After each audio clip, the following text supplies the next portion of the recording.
Messieurs les représentants des organes de la presse nationale, africaine et internationale, Messieurs les ministres, chers concitoyens qui nous suivez à travers les transmissions en direct, je m'honore d'ouvrir cette séance de présentation de l'état des lieux de notre nation, tout au moins en ce qui concerne la santé financière et budgétaire. Nous allons organiser en 2 à 3 étapes. Après mon propos introductif, M. Abdourahmane Sarr, ministre de l'économie et du plan, présentera le détail en version française de la situation. Ensuite, M. Ousmane Diagne, ministre de la Justice, garde des Sceaux, apportera quelques précisions avant mes propos de clôture de cette partie en français. Et nous reprendrons le même exercice en langue nationale Wolof, avec cette fois-ci M. Al-Amin Lo, ministre secrétaire général du gouvernement, qui présentera la situation technique. mbokk yi gannaaw bi ñu nuyoo ñëpp leen ziar di jaajëfal suñu mbokk taskati xabaar yi di nuyu kilifa yi fi teew yëpp ministres yi ak directeurs yi tey dañoo woote woon ndaje bi ngir faram-fàcce rek li nga xam ne moom la Sénégal yëpp di xaar moom la suñuy am di jàmm ci àdduna yëpp di xaar mooy lan lañ fi fekk gannaaw bi yàlla dénkee réew mi son excellence le président Bassirou Diomaye Faye ñi fi newoon jóge fi ci niñ koy doxalee nag ñetti pàcc la mooy dinaa ubbi waxtaan bi su ma paree dinaa jox Abdourahmane Sarr nga xam ne moo yor lépp lu jëm ci koom-koom mu waxtaan gu xóot ci liñ fi fekk gannaaw sa monsieur Ousmane Diagne nga xam ne mooy ministre bu yor lépp lu jëm ci wàllu justice ak àtte dina ci addu ma doog a jëlaat kaddu gi tëj waxtaan bi loolu mooy bu dee ci wàllu français bu dee ci wàllu wolof nag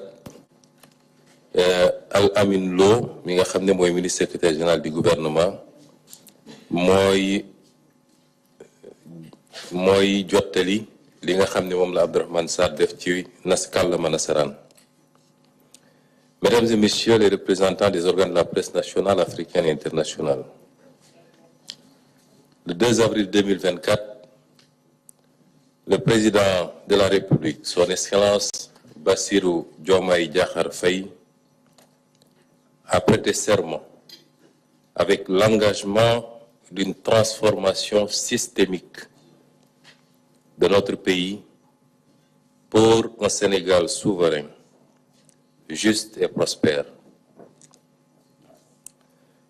Fidèle à cet engagement qui exige la transparence, la redevabilité et la vérité vis-à-vis du peuple souverain, nous avons l'obligation, sur instruction de M. le Président de la République, dresser l'état des lieux dont notre régime a hérité. Et ce, avant d'engager l'immense chantier de redressement du pays. C'est pourquoi des audits ont été menés sur la gestion des deniers publics, allant des finances publiques, du foncier, du patrimoine bâti à la gestion des agences et des sociétés publiques.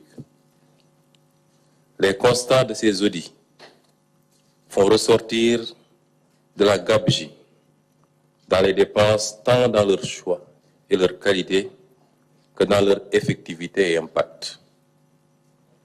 Cette situation a induit des dérapages dans la gestion des finances publiques, favorisés par une mauvaise gouvernance, se manifestant notamment par la corruption, la concussion, les détournements de fonds et l'accaparement de biens publics par des privés dans tous les domaines. Deux thématiques seront abordées au cours du présent point de presse. C'est une option. Nous ne pouvons pas dresser en un seul point de presse tout l'état des lieux, au risque d'ailleurs de diluer les aspects les plus importants dans les aspects qui ne relèvent que de l'anecdote. Et c'est pourquoi nous avons choisi pour ce premier point de presse de ne traiter que deux éléments qui nous semblent essentiels au regard de leur impact négatif sur la situation du pays. Ces deux points sont d'abord la situation de référence des finances publiques et les actions vigoureuses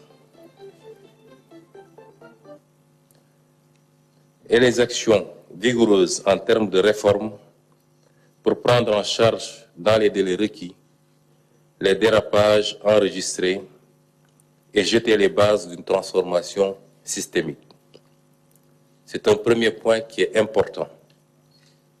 Le dressage de la situation de référence des finances publiques, mais pas seulement.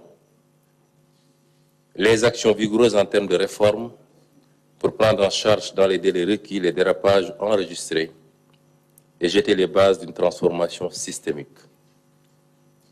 Le second point a trait à la reddition des comptes qui est la conséquence immédiate du constat des actes de mauvaise gouvernance financière. Je voudrais préciser ici que nous n'aborderons que la reddition des comptes se rapportant aux actes graves qui ont été posés relativement au premier point, notamment la situation financière. Dans les jours à venir, les différents ministres et directeurs généraux auront à revenir au devant de la presse pour développer les autres aspects liés justement à cette reddition des comptes. Voilà les deux points qui seront abordés. Sans plus tarder, je vais laisser à M.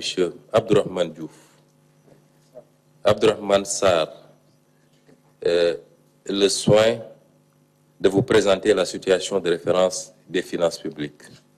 Merci.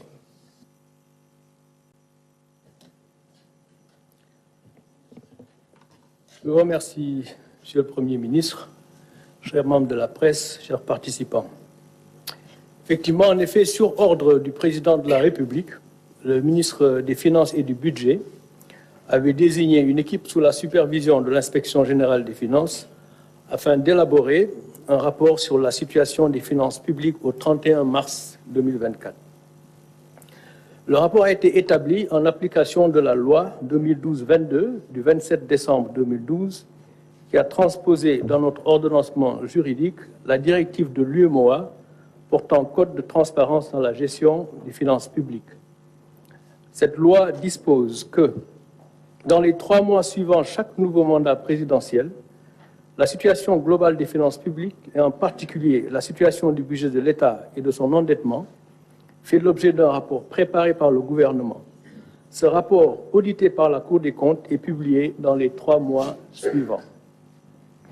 Alors, le président de la République, fidèle à sa doctrine Jubal-Jubanti, a tenu à respecter les dispositions de cette loi. C'est pour lui et le gouvernement une exigence de transparence. D'abord vis-à-vis des populations, mais également vis-à-vis de nos partenaires et des marchés financiers qui font confiance au Sénégal et qui devront continuer à nous faire confiance. Cet exercice de transparence et de reddition des comptes est également une nécessité pour en tirer les conséquences objectives, notamment pour le référentiel des politiques publiques en cours de finalisation pour opérationnaliser le projet. Alors, les constats. Le rapport sur la situation des finances publiques a révélé que la dette publique du Sénégal et les déficits budgétaires ont été plus élevés que publiés par les autorités sortantes et communiqués à nos partenaires durant la période 2019-2023. Le déficit budgétaire a été annoncé à une moyenne de 5,5% du PIB sur la période 2019-2023. Mais en réalité, il a été en moyenne de 10,4%, soit près du double. La dette publique a été annoncée en moyenne à 65,9% du PIB durant la période 2019-2023. Mais en réalité, elle a été en moyenne de 76,3% du PIB en raison des déficits publics plus élevés que publiés. Ainsi, à fin 2023, par exemple, la dette de l'État central, hors secteur parapublic, est à 15 664 milliards, soit 83,7% du PIB, alors qu'elle était annoncée à 13 772 milliards, ou 73,6% du PIB. Il s'agit donc d'un supplément de dette contractée et non publiée de près de 1892 milliards, soit 10% du PIB de plus. Cette dette supplémentaire est principalement due à des tirages sur des prêts projets sur financement extérieur et des prêts contractés auprès des banques locales de façon non transparente. Sur la période 2019-2023, les tirages sur ressources extérieures non inclus dans les déficits ont été en moyenne de 593 milliards annuellement et les prêts bancaires non inclus dans les déficits en moyenne de 179 milliards annuellement. Alors juste pour expliquer, lorsqu'on parle de tirage donc sur ressources extérieures ou de prêts bancaires qui ont été contractés et dépensés de façon non transparente, en principe, donc ces dettes devraient se retrouver dans les dépenses. Donc dans les dépenses et donc dans le financement. Dans le financement de ces dépenses et donc dans la dette. C'est la raison pour laquelle nous disons qu'il y a eu des tirages sur ressources extérieures ou des prêts au niveau des banques locales qui ont financé des dépenses qui n'ont pas été publiées ou en tout cas comptabilisées dans nos déficits budgétaires et de ce fait, ces dettes sont à comptabiliser dans la dette et donc on fait l'objet de dépenses qui auraient dû être incluses dans nos déficits. Alors, cette dette supplémentaire, nous disions, est principalement due au tirage sur ressources extérieures et des banques locales. Si on prend l'exemple de l'année 2023, par exemple, le déficit budgétaire à fin 2023 s'établirait aux alentours de 10% du PIB 2023, en y intégrant les tirages sur ressources extérieures et les prêts auprès des banques, alors que le déficit annoncé était de 4,9% du PIB, soit le double. Au-delà de ces chiffres sur le déficit et la dette, l'audit a également révélé que le surfinancement du Trésor public d'environ 605 milliards de francs CFA à fin 2023, c'était un surfinancement qui avait été convenu avec le Fonds monétaire international et qui devait être utilisé pour l'année 2024. Ce surfinancement de 605 milliards de francs CFA a été utilisé pour payer des dépenses non budgétisées et des dettes connues de l'État, contrairement à ce qui avait été communiqué aux partenaires. La non-disponibilité de ce surfinancement en 2024 a nécessité des emprunts non initialement programmés, notamment l'émission d'eurobonds par placement privé de 750 millions de dollars en juin 2024 dernier, et des crédits commerciaux syndiqués de 300 millions d'euros au troisième trimestre. Encore une fois, pour clarifier, il y avait un montant de 605 milliards donc de francs CFA de surfinancement qui devait être disponible en 2024, n'est-ce pas, pour un certain nombre d'obligations. Ces 605 milliards donc, de francs CFA ont été utilisés en bonne partie et donc nous ne les avons pas trouvés dans les comptes lorsque nous sommes arrivés. Donc, en conséquence, et en attendant la finalisation de l'audit des finances publiques, le gouvernement avait décidé de ne pas porter le dossier du Sénégal au Conseil d'administration du Fonds monétaire international suite à leur mission de revue de juin 2024. L'examen du dossier du Sénégal sur la base de chiffres erronés aurait conduit à un cas de ce qu'on appelle le misreporting, c'est-à-dire la transmission de fausses informations pour bénéficier des tirages prévus sur les ressources du Fonds monétaire international. La conséquence de la transmission de données erronées pour bénéficier de tirages et le remboursement des ressources mobilisées, à moins de bénéficier d'une dérogation sur la base de mesures correctives crédibles approuvées par le FMI. Le gouvernement a donc choisi la voie de la transparence.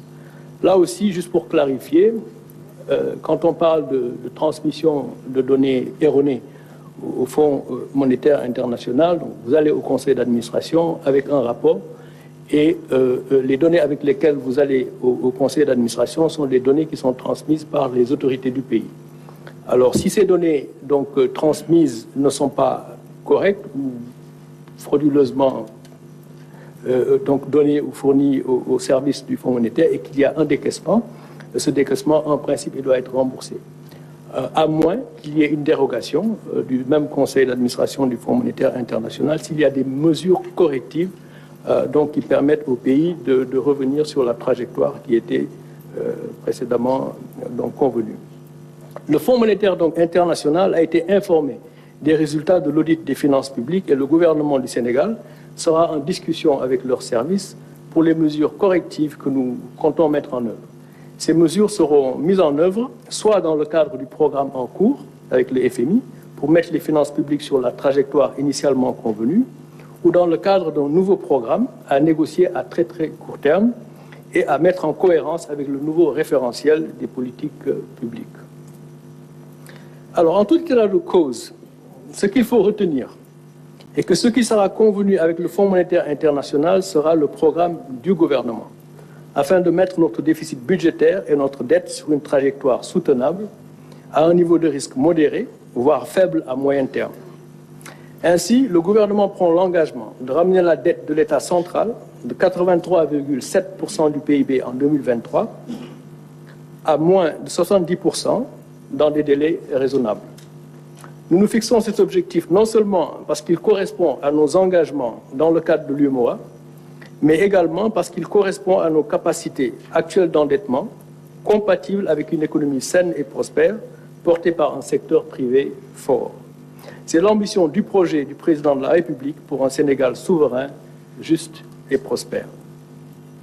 En effet, la croissance moyenne sur la période 2014-2023 a été d'environ 5%, malgré les déficits budgétaires effectifs d'une moyenne de 10% du PIB, donc 2 fois qu'annoncé. On a eu une croissance moyenne de 5%, on a annoncé un déficit budgétaire en moyenne de 5%, mais ce déficit budgétaire a été en réalité de 10% en moyenne. Cela veut dire que l'action de l'État par l'endettement n'a pas été efficace. On peut être tenté d'attribuer cette contre-performance à la conjoncture internationale. Mais la faiblesse constatée de la croissance n'est en réalité qu'un retour à nos performances historiques d'une croissance de 4% hors pétrole et agriculture. On sait que l'agriculture est volatile de façon générale. La croissance moyenne, nos performances historiques, c'est autour de 4% de croissance. En effet, la croissance du PIB non agricole, donc lorsqu'on enlève la partie agricole qui est un peu volatile, la croissance du PIB non agricole a commencé sa décélération depuis 2018, donc bien avant la Covid et la guerre russo-ukrainienne. Et cette croissance atterrira en 2024 à moins de 4% du fait de la faible croissance du premier trimestre liée à la situation politique qui prévalait. Alors, donc, je disais tout à l'heure que nos performances historiques, c'est en moyenne de 4% de croissance. Le premier trimestre, il y a eu une forte décélération, on le sait tous, à cause de la situation politique qui a prévalu. Et la croissance va reprendre donc, pour les 3 trimestres qui suivront, mais va atterrir à une moyenne qui sera certainement 4% ou moins à cause des performances du premier trimestre. Alors donc, le Sénégal en est donc au même point qu'avant 2012-2023. En ce qui concerne la croissance, il n'y a donc pas lieu de s'alarmer outre mesure. Il faut regarder l'avenir. Le plan Sénégal émergent, dans son plan d'action prioritaire 2014-2018, avait indiqué que des investissements publics massifs étaient nécessaires pour jeter les bases d'une forte croissance et les plans d'action 2018-2023, au-delà des relances post-Covid, prévoyait que le secteur privé prenne le relais de la croissance. Tel n'a pas été le cas, étant donné la vérité des chiffres. Autrement dit, dans, disons, les 12 dernières années, dans la première moitié, le premier mandat, il a été question de beaucoup investir en s'endettant pour jeter les bases d'une croissance beaucoup plus forte. Et le secteur privé devait prendre le relais. C'est vrai, il y a eu la crise de la Covid et il y a également eu la crise russo-ukrainienne. Mais disons qu'il demeure que le secteur privé n'a pas pris le relais de la croissance et le déficit budgétaire dans cette stratégie a été le double de ce qui a été annoncé. Néanmoins, la croissance a été donc en décélération depuis 2018, donc bien avant les deux crises qui ne peuvent pas être utilisées comme prétexte de ce point de vue. Alors, de ce fait, ramener notre déficit budgétaire à 3% du PIB, comme, disons, nous l'exigent nos engagements dans le cadre de l'UMOA, et la dette en dessous de 70% dans un horizon raisonnable, en mobilisant nos ressources internes tout en améliorant la qualité de la dépense, ne devrait pas nous coûter des points significatifs de croissance. Je dis bien significatifs, à la mesure où nous revenons à nos tendances historiques. Notre projet qui vous sera présenté ultérieurement devrait nous permettre de reprendre la croissance, mais ramener le déficit à 3%, la dette en dessous de 70% du PIB dans un horizon raisonnable ne devrait pas nous coûter donc des points de croissance significatifs. Il nous faudra alors faire une revue systématique des projets et des programmes sur financement extérieur pour déterminer ceux qui doivent se poursuivre et ceux qui seront arrêtés. Ce travail est déjà en cours afin d'améliorer l'efficacité des investissements publics.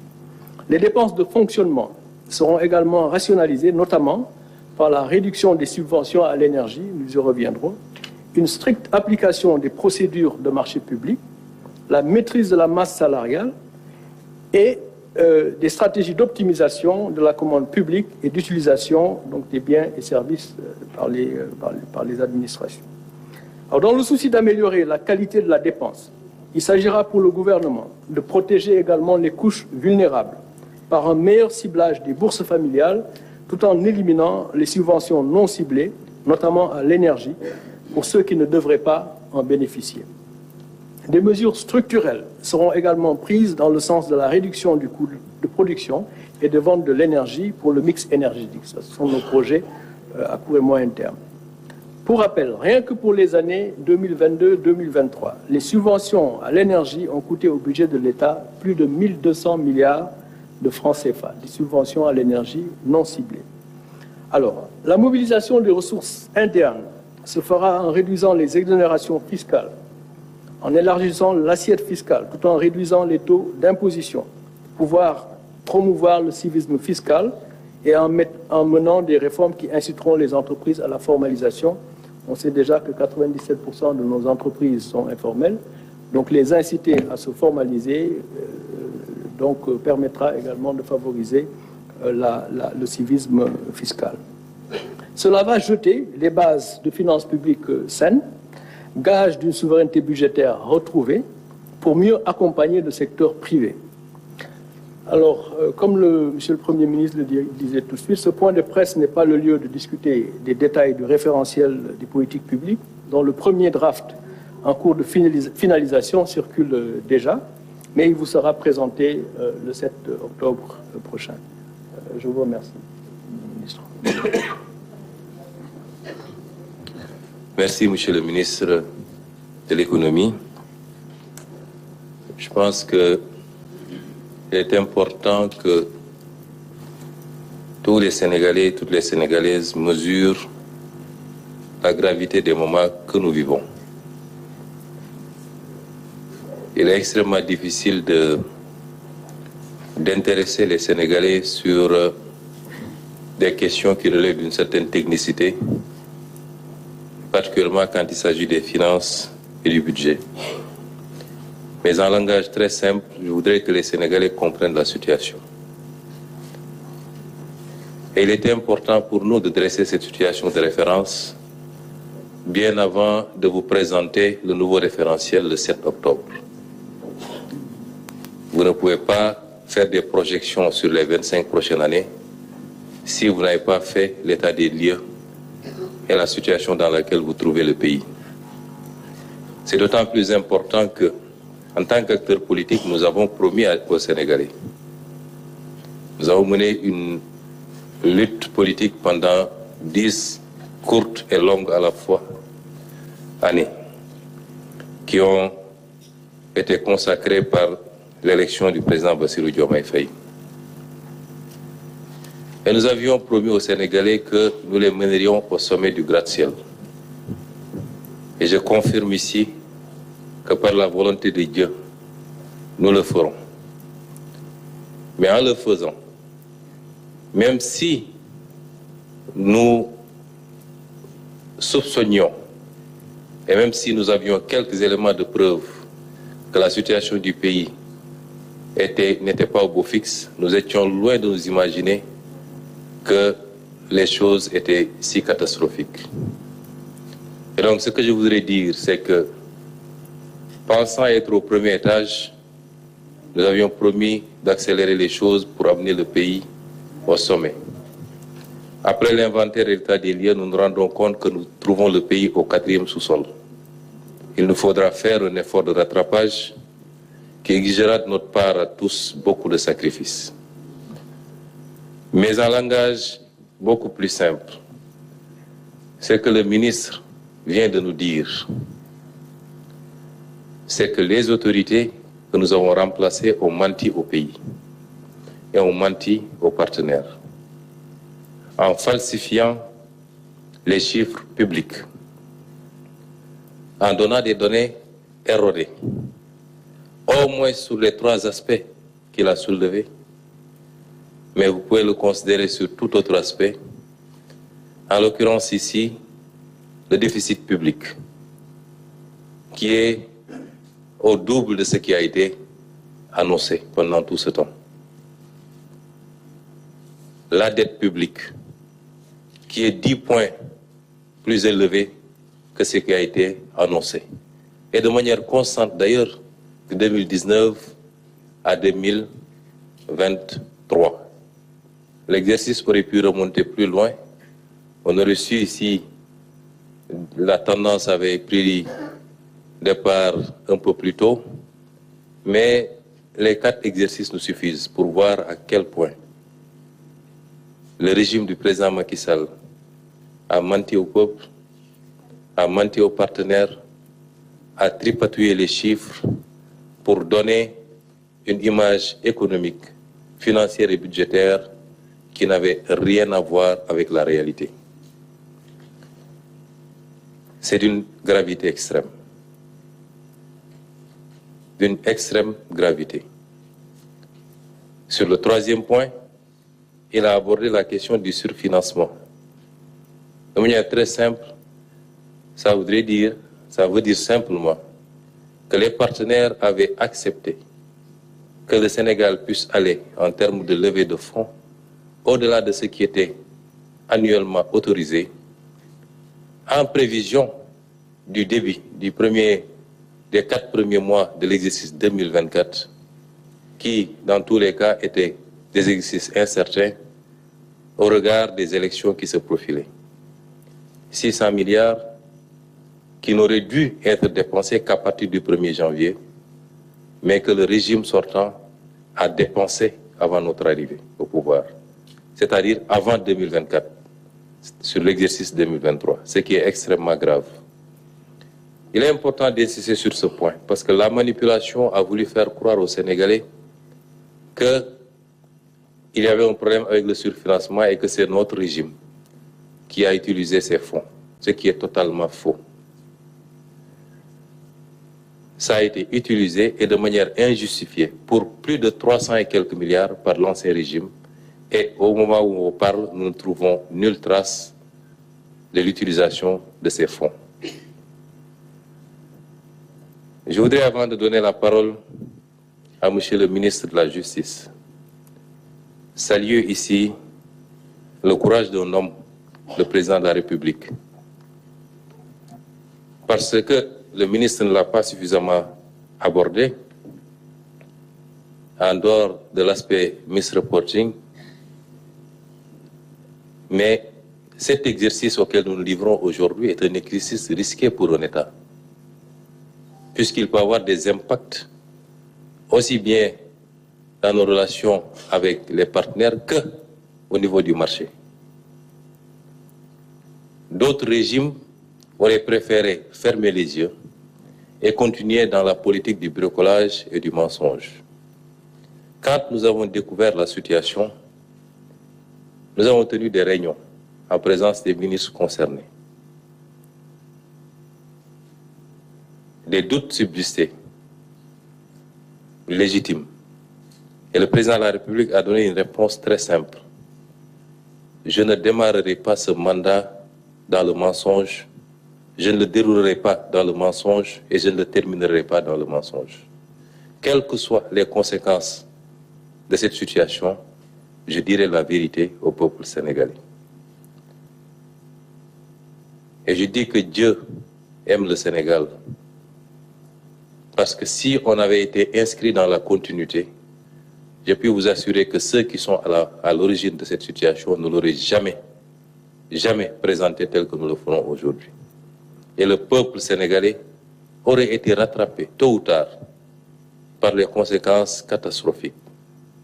Nous avons vu énormément de pays se retrouver en situation quasiment de faillite parce que leurs élites ont préféré taire la vérité et continuer dans la manipulation. Je voudrais saluer le courage de cet homme également.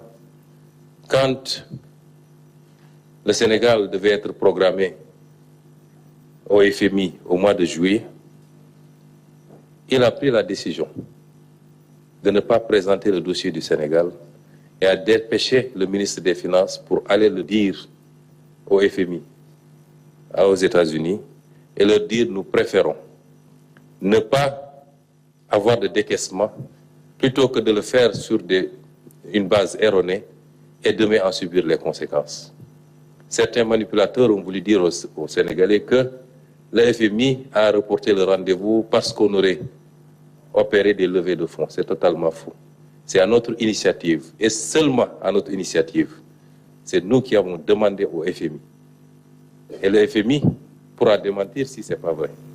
C'est nous qui avons envoyé, dépêché une délégation pour dire au FMI que nous préférons reporter ce rendez-vous, le temps de terminer le travail que nous étions en train de faire et de pouvoir nous présenter à lui dans des conditions qui reflètent la situation du pays.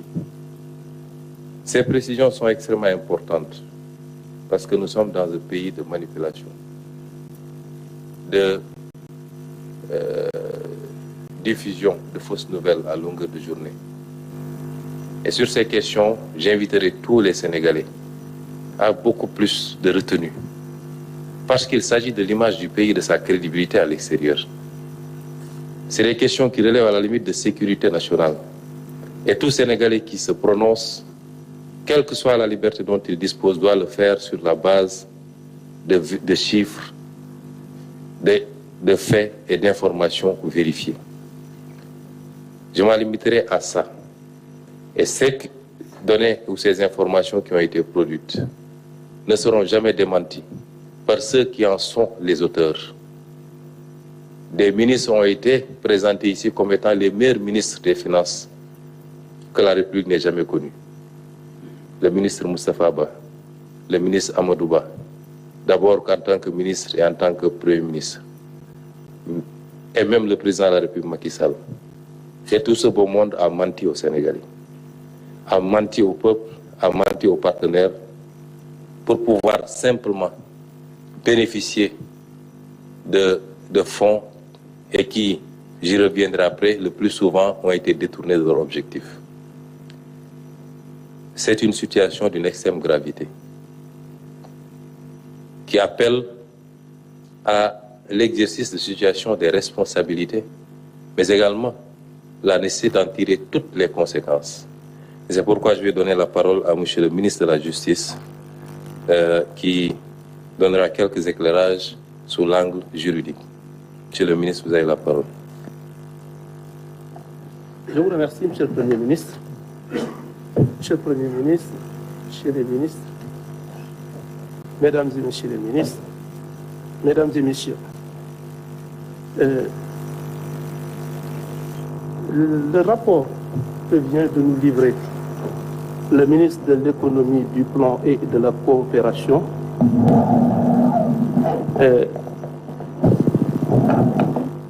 revêt, à la lumière de ce que nous avons entendu,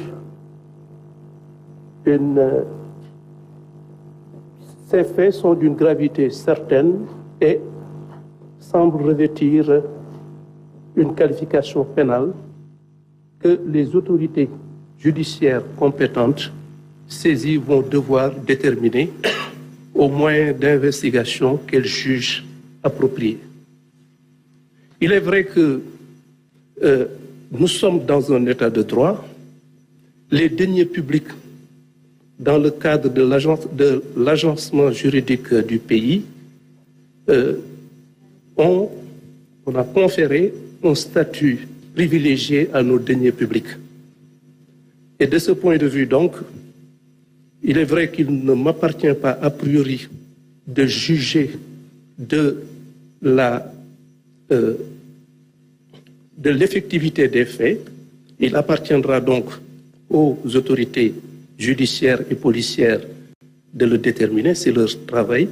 Mais ce que je peux dire, c'est que ce sera fait avec le maximum de rigueur, de transparence et sous réserve des règles du principe de la présomption d'innocence.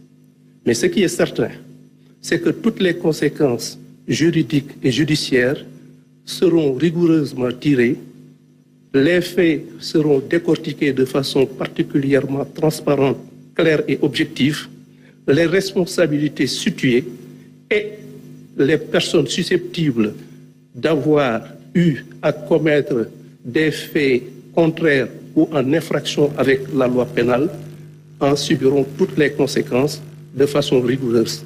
Je vous remercie, Monsieur le Premier ministre. Merci, Monsieur le ministre de la Justice.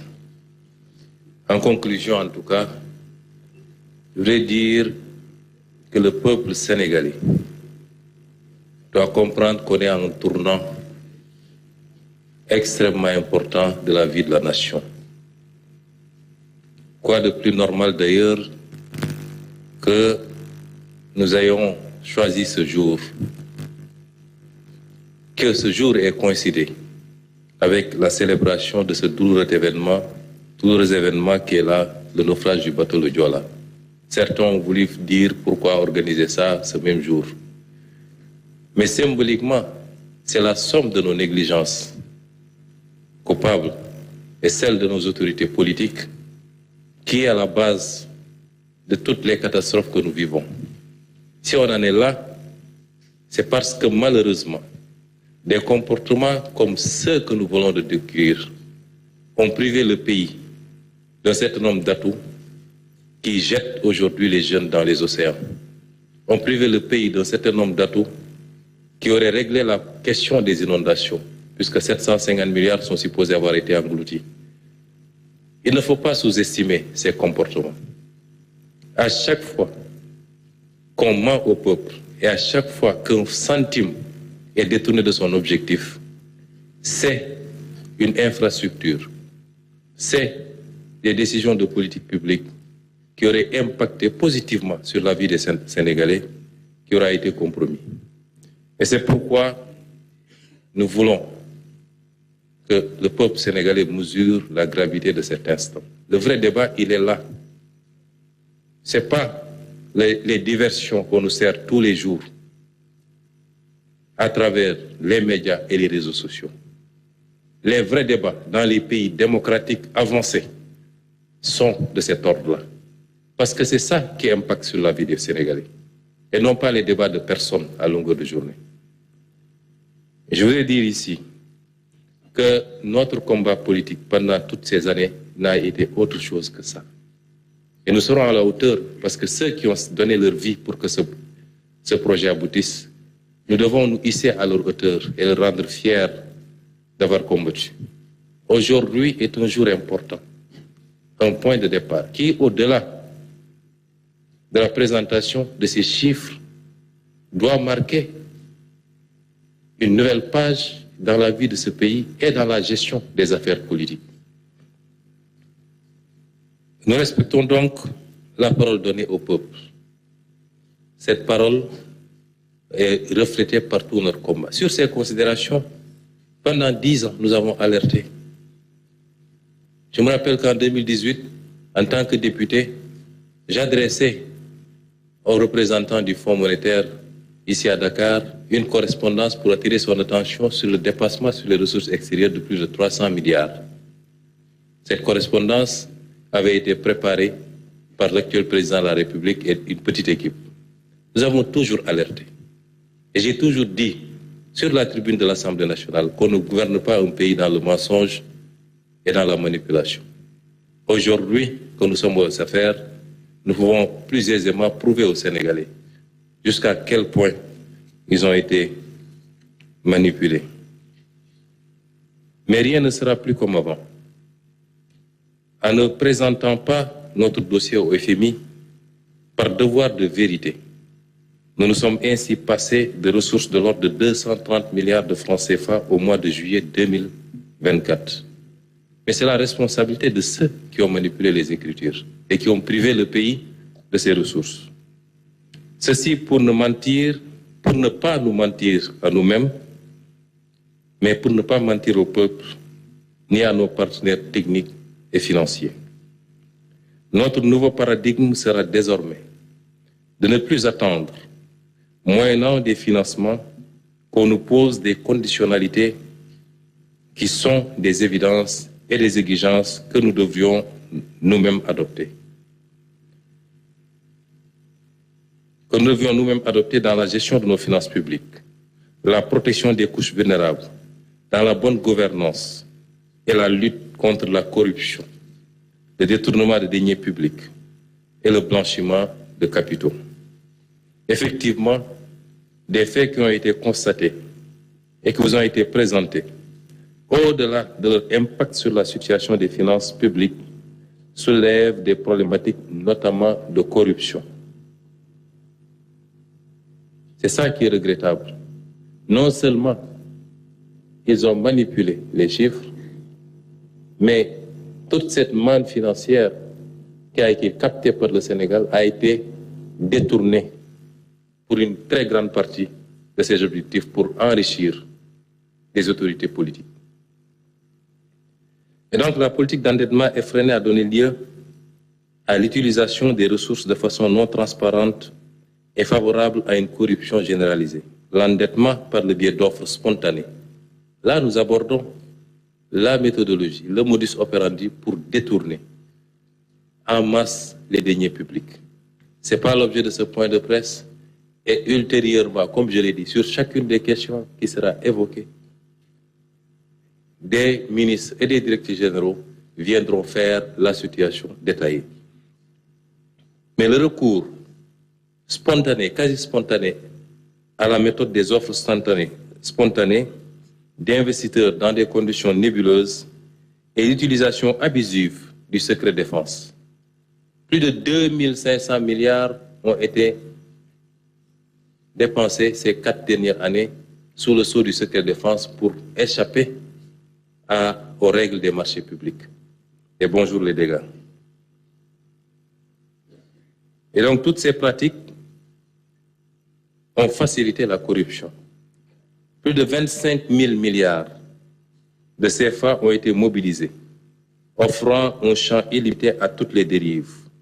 De telles pratiques, y compris celles consistant à contracter des crédits bancaires hors du circuit de contrôle budgétaire, ouvrent la voie des dérives dans l'utilisation discrétionnaire des ressources.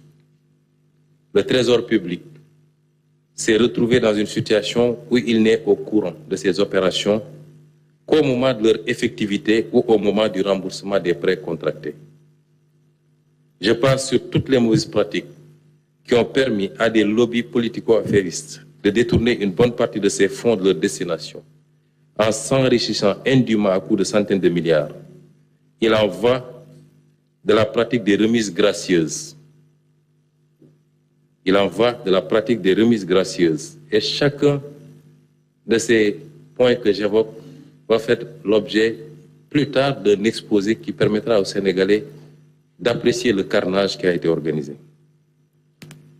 Il en va de la pratique des remises gracieuses, des fausses exonérations fiscales, celle des acquiescements ou autres rachats de créances, celle des certificats nominatifs d'obligation, de l'accaparement foncier et la privatisation illégale du patrimoine bâti de l'État, au profit de la famille, au profit du griot, au profit des amis.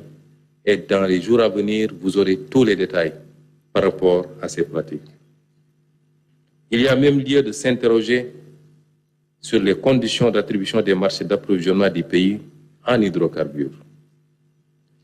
Et sur le surfinancement de 605 milliards de l'exercice 2023, une bonne partie a été effectivement utilisée en couverture d'opérations extra-budgétaires. La vérité n'a pas été dite aux Sénégalais sur ce dossier, comme je l'ai dit tout à l'heure. Mais nous n'avons pas trouvé ces ressources dans les caisses, ou alors une bonne partie de cette somme, lorsque le président Diomaye prenait fonction. Les responsabilités devront être situées, le ministre de la Justice en a parlé, de tous ceux qui ont eu à jouer un rôle.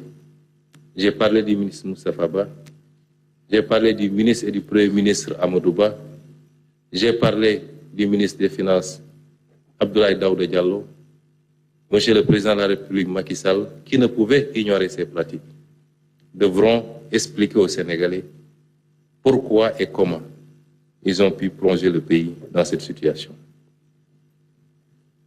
Si on le fait, c'est parce qu'il est indispensable, d'autant que nous allons demander aux Sénégalais de consentir à des efforts extrêmement importants les années à venir.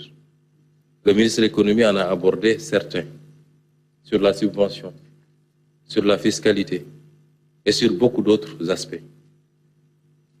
Vous ne pouvez pas demander au peuple de faire ces efforts sans pour autant que ceux qui sont les auteurs de ce carnage puissent venir justifier devant ce même peuple leurs actes. Et c'est extrêmement important. Mais je ne voudrais pas terminer sur une note négative. Je veux parler au peuple sénégalais. La situation est certes pas reluisante. Nous nous y attendions, même si ce qu'on découvre dépasse l'entendement. Mais elle n'est pas irrécupérable pour autant. On a beaucoup parlé de nos relations avec les partenaires. Moi, je crois d'abord et surtout à nos efforts endogènes pour faire face à cette situation et prendre notre destin en main. À un peuple qui veut, rien n'est impossible. Et ma conviction, c'est que le peuple sénégalais veut. Et il a aujourd'hui la locomotive qu'il faut. Il a des dirigeants, et je le dis ici, sans fausse modestie, il a des dirigeants intègres, compétents, avec une vision qui sera présentée, qui a été présentée, mais qui sera opérationnalisée à partir du 7 octobre. Des équipes dynamiques, majoritairement jeunes, qui ne ménagent aucun effort pour atteindre le résultat, qui sont dans un engagement patriotique, désintéressé. Pour que ça marche, il faut que le peuple se hisse à la hauteur de ce leadership, en l'accompagnant, en privilégiant le débat qualitatif, en répondant présent à l'effort de développement qui doit tous nous interpeller. Il y aura beaucoup d'efforts à fournir. Churchill avait dit à son peuple en pleine guerre qu'il ne leur promettait pas. Tout ce qu'il pouvait leur promettre, c'est du sang et de la sueur, mais qu'au bout, il verrait la victoire. Nous n'en sommes pas à ça. Nous demandons simplement au peuple de consentir un tant soit peu de sacrifice, chacun et chacune d'entre nous. Et quand nous leur présenterons la nature de ces sacrifices, qu'on fasse l'effort de dépassement qu'il faut, qu'on fasse preuve de beaucoup d'altruisme pour que la chose que nous gérons en commun puisse prospérer. Parce que si elle prospère, chacun d'entre nous individuellement va prospérer. Et nous vous garantissons, nous de notre côté, que nous ne ménagerons aucun effort. Absolument pas. Nous travaillerons d'arrache-pied, matin, midi et soir. Et nous ne tolérerons aucun écart, aucun, dans la gouvernance actuelle, pour que le résultat attendu par ce peuple puisse être atteint. Et ceci est d'autant plus important que des pays avant nous sont passés par ces épreuves, et sur des dates beaucoup plus récentes. Et ces pays aujourd'hui sont donnés un exemple, parce qu'il y a eu le leadership, mais il y a également l'organisation, la discipline et l'engagement du peuple. Je vous remercie pour votre écoute et nous allons passer sans tarder à la version Wolof